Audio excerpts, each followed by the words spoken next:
अस्सलामु अलैकुम वरहमतुल्लाहि वबरकातुहू। घर के माहौल को दीनी बनाना कितना ज़रूरी है, जो ख़बर मैं आप लोगों को सुनाने जा रहा हूँ, ये ख़बर आप लोग ऑलरेडी सुन चुके होंगे। ऐसी ख़बर दिल दहला देने वाली, कलेजा मुँह को आ जाए, अक़ल हैरान हो जाए, थोड़ी देर के लिए आदमी का दिमाग सन्न हो जाए कि यार ऐसा भी हो रहा है आजकल। लेकिन हो रहा है, क्या करें, हकीकत है। इस तरह की ख़बरें आए दिन सुनने को मिलती हैं। लेकिन जब मुस्लिम मोहल्लों से इस तरह की ख़बरें सुनने को मिलें तो ये अफ़सोस और ज़्यादा होता है, क्योंकि मुसलमान जो कुरान और हदीस को फ़ॉलो करने वाले हैं, गुस्से का इलाज भी कुरान और हदीस में बताया गया। इंसान की तरबियत कैसे हो, अंदर की बुराइयां कैसे ख़त्म हो, सब हमारे आका सल्लल्लाहु अलैहि वसल्लम ने बताई। एक अच्छा घर कैसे बने, अच्छा परिवार कैसे बने, मोहल्ला खूबसूरत कैसे बने, है ना, बुरे लोगों की इस्लाह कैसे हो, घर का माहौल प्यारा कैसे हो, बच्चों की तरबियत कैसे हो, एक एक चीज़ सब अल्लाह और अल्लाह के रसूल ने इंसानों को बता दी, और ख़ास तौर पर मुसलमानों को बताई, है ना। लेकिन उसके बावजूद भी जब इस तरह की ख़बरें सुनने को मिलती हैं तो अफसोस होना लाजमी है। ख़बर आप लोग ऑलरेडी सुन चुके होंगे कि हमारे फ़िरोज़ाबाद से 40 किलोमीटर दूर आगरा के इस्लाम नगर का रहने वाला एक अरशद, उसने जो है ना अपने फैमिली के ही 5 मेंबर्स को मौत के घाट उतार दिया लखनऊ के अंदर। और ये सब कब हुआ? 1 जनवरी को हुआ, नए साल के मौके पर हुआ, जिसमें इसकी बहन आलिया, अलशिया, अक्सा, राहिमीन और माँ अस्मा शामिल है। 5 लोगों को इसने मौत के घाट उतार दिया, वो भी बहुत बेदर्दी के साथ। और अपने काले करतूतों को छिपाने के लिए पूरी एक कहानी गढ़ी, जिसको आप लोग ऑलरेडी सुन चुके होंगे, है ना। तरह तरह के इल्ज़ामात मुस्लिम कम्युनिटी पे लगाए, तरह तरह के इल्ज़ाम मोहल्ले वालों पर लगाए। तो उसकी तहकीक पुलिस कर रही है, इन्वेस्टिगेशन चल रहा है, और इन्वेस्टिगेशन के बाद पता चल जाएगा। शुरुआत के जो खुलासे हो रहे हैं उसमें ये सामने आ रहा है कि पारिवारिक कलह, आपस के झगड़े, कि बाप ने जो है ना, वो बाप इसको अरशद को पसंद नहीं करता था, तो उसने जो है ना सारा कुछ बेटियों के नाम कर दिया था। आपस के झगड़े इतने ज़्यादा थे जिसकी वजह से पूरा घर का माहौल ख़राब हुआ पड़ा था। बाप माँ को मारता था, और इसकी शादी हुई थी तो अपनी बच्चों को भी ये बहुत मारता था अरशद। फिर उसके बाद घर के झगड़े इतने थे कि ये बाप बेटा जो है ना आपस में भी खूब लड़ते थे और घर वालों पर भी खूब जुल्म उठाते थे। फिर क्या हुआ, लखनऊ में जाकर इसने, अरशद ने अपने बाप के साथ मिलकर 4 बहनों को और इंक्लूडिंग माँ मौत के घाट उतार दिया। पहले नशे की कोई चीज़ खिलाई, उसके बाद फिर गला दबाकर, और जो ज़िंदा बच रहा था उसके हाथों की नसें काट के मौत के घाट उतार दिया। आप पूरी ख़बर स्क्रीन पे मैं लगा रहा हूँ, आप लोग पढ़ भी सकते हैं।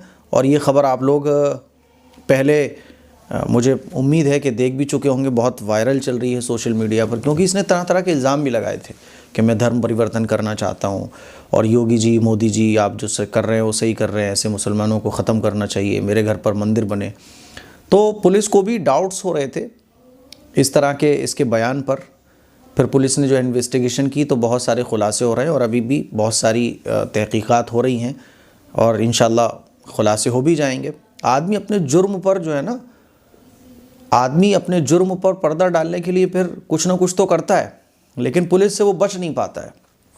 तो शुरुआत की जांच में यही निकल के आ रहा है कि इनके आपस के रिश्ते बड़े तल्ख थे, बाप बेटे का रिश्ता, फैमिली में बड़े विवाद थे, आपस में बड़ी पारिवारिक जो कलें हैं वो थीं। मेरे अज़ीज़ भाइयों, मेरी बहनों, अब मैं आपको क्या समझाना चाहता हूँ वो समझो आप। देखो, अल्लाह के नबी सल्लल्लाहु अलैहि वसल्लम ने इरशाद फरमाया कि अपने बच्चों की बेहतरीन तरबियत करो। एक हदीस में हुज़ूर अलैहिस्सलातु वस्सलाम ने इरशाद फरमाया कि माँ बाप जो अपने बच्चों को दुनिया में जितनी भी चीज़ें देते हैं, ऐश और आराम, माल दौलत, है ना, जो भी कुछ देते हों, उसमें सबसे बेहतरीन जो चीज़ वालिदैन की तरफ से बच्चों को मिलना चाहिए वो है तरबियत। अच्छी तरबियत ये सबसे बेहतरीन तोहफ़ा है वालिदैन की तरफ से अपनी औलाद के लिए। तरबियत का मतलब क्या होता है? हम लोग समझते हैं कि तरबियत का मतलब एक अच्छे स्कूल में डाल दो, ये तरबियत का मतलब नहीं है। तरबियत का मतलब है कि आप बच्चे की ऐसी तरबियत करें कि उसके अंदर का शैतान निकल जाए, उसके अंदर की बुराइयां सारी ख़त्म हो जाएं। ऐसे ही आप अलैहिस्सलातु वस्सलाम ने इरशाद फरमाया कि अपने घर का माहौल अच्छा बनाओ, बुराइयां आपके अंदर से ख़त्म हो, है ना। इसके लिए अल्लाह के नबी सल्लल्लाहु अलैहि वसल्लम ने वालिदैन को ये हुक्म दिया कि अपनी औलाद के दरमियान इंसाफ करो, औलाद अगर ख़राब है तो इसका मतलब ये नहीं है कि तुम उसके साथ जुल्म करना शुरू कर दो। अपनी औलाद के साथ इंसाफ करो। 5 बच्चे हैं, 5 के साथ इंसाफ होना चाहिए, है ना। और अगर कोई बच्चा बुरा निकल रहा है तो उसकी तरबियत करो। और दीन के बगैर ये चीज़ पॉसिबल नहीं है। और अगर किसी घर में ये प्रॉब्लम हो रही है तो मोहल्ले वालों की जिम्मेदारी है, मोहल्ले वालों की जिम्मेदारी है कि तुम ये जो बुराइयां मोहल्ले में चल रही हैं, किसी फैमिली में झगड़े चल रहे हैं, तो आप उसमें इन्वॉल्व हो जाओ और अच्छे अंदाज में, प्यार मोहब्बत के साथ, तरबियत के साथ, है ना, ऐसे कि वो बुराई जड़ से ख़त्म हो जाए और अच्छाइयाँ उभर कर सामने आएँ। आगे बढ़कर ऐसे कामों में हिस्सा लो। हम और आपका हिसाब क्या हो गया है कि अरे उसके घर का मैटर है, मैं क्यों इन्वॉल्व हूँ। अम्र बिल मारूफ और नही अनिल मुनकर, कि अच्छाइयों का हुक्म देना और बुराइयों से रोकना, ये अल्लाह और अल्लाह के रसूल की तालीम है, अल्लाह और अल्लाह के रसूल का हुक्म है। मेरा पड़ोसी अगर लड़ाई झगड़ों में मुब्तला है, मैं कोशिश मेरी ये होना चाहिए कि उसके घर से लड़ाई झगड़े कैसे बंद हो। भाई क्या मसला है, लड़ाई झगड़े रोज़ाना क्यों हो रहे हैं। मेरे मोहल्ले में 2 पड़ोसी आपस में झगड़ रहे हैं, मेरी जिम्मेदारी है कि मैं प्यार मोहब्बत के साथ आगे बढ़कर, है ना, हिकमत के साथ। हिकमत किसको कहते हैं कि सांप भी मर जाए लाठी भी ना टूटे, यानी दुश्मनी भी ख़त्म हो जाए और मोहब्बत दोनों के दरमियान पैदा हो जाए। ऐसा कुछ कदम में उठाऊं। हम सब की जिम्मेदारी है कि मोहल्ले के अंदर अगर झगड़े हैं तो उन झगड़ों को कैसे ख़त्म किया जा सकता है ना। 2 फैमिलीज़ में अगर झगड़े हैं तो उन 2 फैमिलीज़ के झगड़ों को कैसे ख़त्म किया जा सकता है। भाइयों भाइयों में लड़ाइयाँ हैं तो लड़ाइयों को कैसे ख़त्म किया जा सकता है। मैं अगर घर का मुखिया हूँ, मेरे घर का सारा निज़ाम अच्छा नहीं चल रहा है, मेरे बच्चों में आपस में तनातनी है, लड़ाई झगड़े, तो ये लड़ाई झगड़े कैसे ख़त्म हो, मोहब्बत वाला माहौल कैसे कायम हो।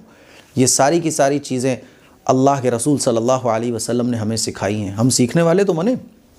बाप को पता होना चाहिए कि बाप की जिम्मेदारियाँ क्या हैं। बेटे को पता होना चाहिए कि बेटा होने के नाते मेरे ऊपर क्या हक़ हैं जो मुझे वालिदैन के अदा करना है। वालिदैन को पता होना चाहिए कि औलाद के हक़ मुझे कैसे अदा करना है। मोहल्ले वालों को पता होना चाहिए कि पड़ोसियों के क्या हक़ है। ये सारी चीज़ें पता नहीं है तो मुआशरा ख़राब हुआ पड़ा है। मेरे अज़ीज़ भाइयों, मेरी बहनों, मैं बताना ये चाह रहा हूँ, इस तरह के जो वाक़यात होते हैं ये जिहालत की वजह से पेश आते हैं, इल्म ना होने की वजह से, तरबियत ना होने की वजह से, एक इस्लामी माहौल क्रिएट ना होने की वजह से, और अल्लाह के रसूल के तरीक़ों से बहुत दूर हम चले गए उसकी वजह से। इसलिए मेरी आप लोगों से गुजारिश है कि उलमा के पास बैठो, दीन को सीखो।